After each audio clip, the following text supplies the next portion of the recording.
Hi, my name is Lakshman, and in this video I'll be showing you how to pair your Magic Keyboard with your iPad and then use it for your iPad.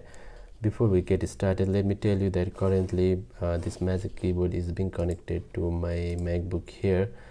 So if your Magic Keyboard is also being connected to your Mac or MacBook, first we need to disconnect it from the MacBook and then connect it to our iPad.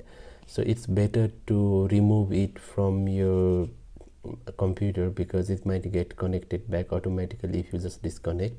So I prefer to remove it from here. And then now let's go back to the iPad and go to our Bluetooth settings so we can pair our Magic Keyboard. So it's searching for Magic Keyboard, and then as you can see, it has detected the Magic Keyboard here. If your iPad did not detect the Magic Keyboard, what you need to do is you need to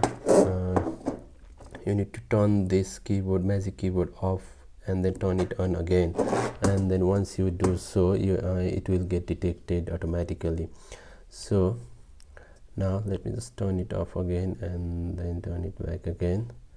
So I'll tap on the keyboard name there, and then let me just show you a demo here. So there's a note opened here, so you can see the key on-screen keyboard has been automatically hidden. So I can just type on my Magic Keyboard here, hi, hello world, like this.